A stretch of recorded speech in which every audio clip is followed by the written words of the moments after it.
Okay.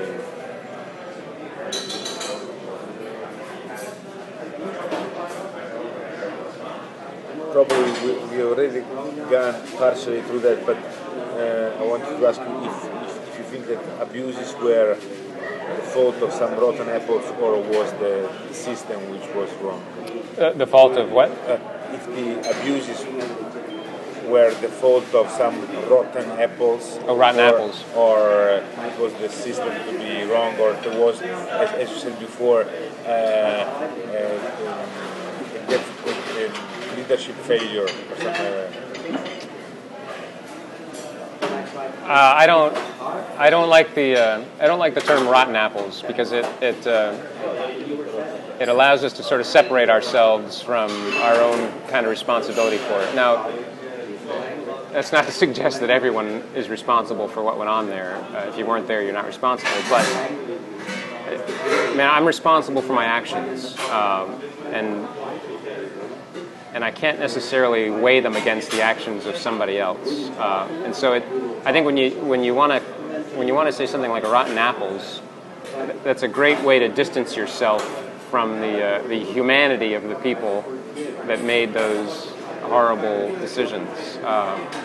I'd like to think, and I think most of us would like to think, that we would not have done those things. That, if somebody brought out the dog leash, that we would have said, "Hey, I'm not." But I know from my own experience that when I was asked to do sleep deprivation, what time, when, I'll do it. So, given their life circumstances, given where they were, the things they had seen, things they've been asked to do, I don't think it was a group of rotten apples. I think it was just people just like me. And what was the second part of the question? Yeah.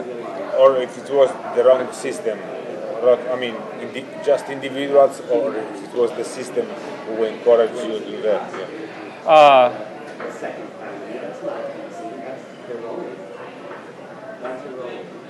Certainly the system is responsible, but the system is, the system is made by people. There's no. This isn't like the Matrix, where there's something. It's us. We were the system.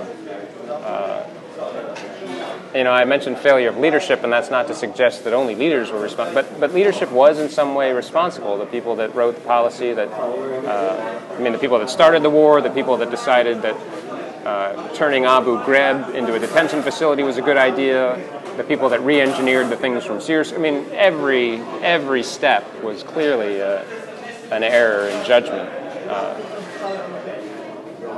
But hindsight makes that clear. Yeah. What should be done to prevent something like that to happen in the future? Abuses like that to happen in the future? I think just an open discussion about what went on. The release of the photographs did more than any op-ed or any book or any written piece could ever do. It's the images that matter. And I think that's one of the things that is disturbing about the war in Iraq is that we, or I say we, but the military has controlled the release of images and controlled access that the press either had or has to the conflict.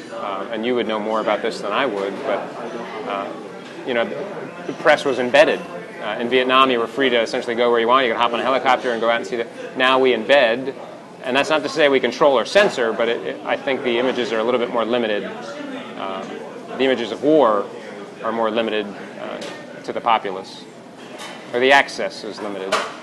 Yeah. So as they say, sun is the best disinfectant. Indeed. What do you hope for your life now, from now on?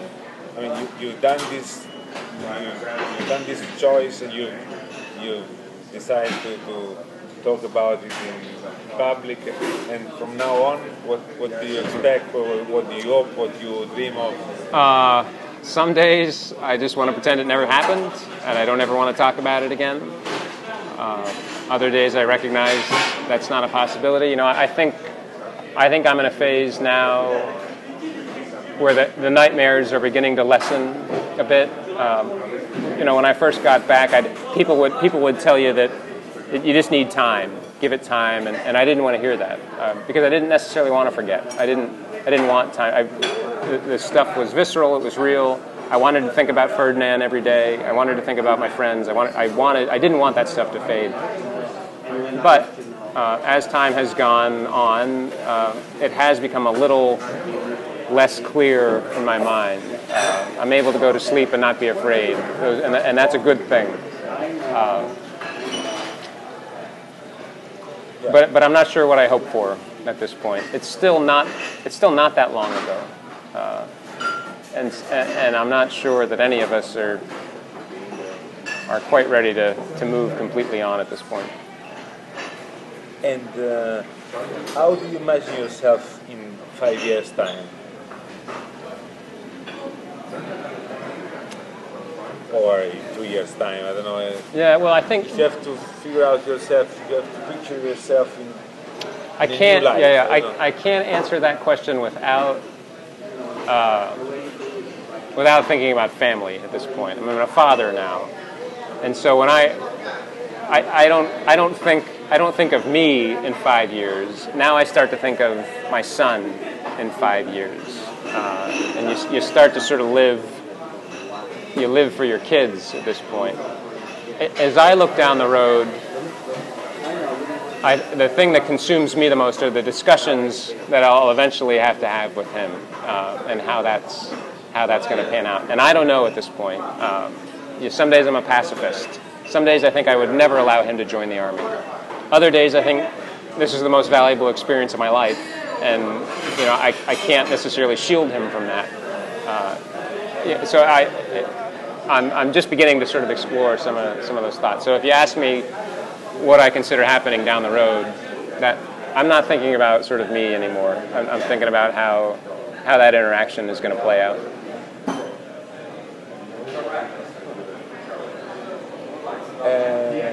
You've already referred to that. When was the last nightmare, and if you also dream normal dreams now? Yeah, I do dream normal dreams, but the nightmares return. I'll likely have some tonight. And that's just the nature of the beast. Yeah. Sorry about that. No, I'm not ignorant about it. I knew. You publish a piece in Plowshares, and it's not as if I expected anything different. Yes. We are at the end. What has helped you more in these, from 2007 up to now, but also before? Books, study, the love of your friends, of your beloved ones, religion maybe, writings. I think the biggest turnaround for me has been this writing group at NYU, which is who you found me through. Yeah. I stumbled upon them. Someone had written an article in a newspaper and mentioned it. I called up NYU and asked about it, and they welcomed me with open arms. And so for me, when I wrote the piece and I got out, I got separated from my old military connections. This has been a reintroduction to that. So now I'm not back with guys who I served with directly, but I'm back with guys who were there in different places, maybe different times. But that has become, you see the World War II guys or the Vietnam guys with their reunions and their hats. And I think for a few years I was convinced that wasn't going to happen to me. But those guys, that's become my group for me. And so the writing is nice, and we do short stories and fiction and poetry and learn great things. But that has been my reintroduction to sort of the idea of fellowship for me. The church, I didn't find it in the church. I didn't find it at seminary. I found some close friends, but it wasn't until I got reconnected with these guys that I think some healing started for me. This group, which is very interesting, the veterans writing group, how does it work? You go there how often? It's once a week. It's a writing workshop. It's on Saturdays during the academic year.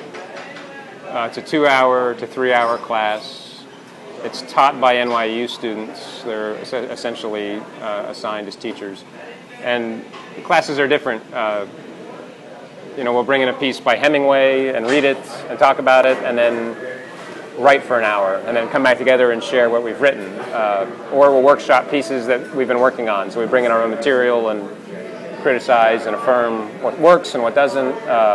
There are occasionally guest speakers, well-known authors, not well-known authors, but it runs the whole spectrum. Cool. And may I ask, why were you in New York today? By chance, or? No, it's. I started coming to New York as part of the writing program, and so this has been, for me, I just associate New York with writing. So once a month or so in the summer, or maybe every 3 weeks, I come into New York for a night or two and go to the library and write. It's hard for me to write, particularly about this kind of stuff when I'm at home. It doesn't. I can't write a few paragraphs and then go play with my son. So if I'm going to do it, it's easier for me to be separated. So this was just a few days that I had already blocked out to be here and write. Do you have friends in New York? Yeah, from the writing group. So we get together for a beer or hang out for an hour. Okay. And they all know about your story. Yeah, they do now. Yeah. Okay, what is the last book you've read? The last book I've read? Yeah. I'm reading. I'm reading Flannery O'Connor, some of her short stories. So. Yeah. And do you have a favorite writer apart from that? No. I wouldn't say. When I was at seminary, I tried to fall in love with guys like Dietrich Bonhoeffer and Reinhold Niebuhr, but that didn't work for me. I think someone handed me Slaughterhouse-Five by Vonnegut, and I didn't. I'd read it in high school and never really paid attention. And I think reading Slaughterhouse-Five opened my eyes to that. That was the kind of writing I needed. So I read some more Vonnegut, and then I got turned on to Hemingway and Eric Remarque and all the war writers. So, Tim O'Brien, those guys. Okay, thank you very much. Yep.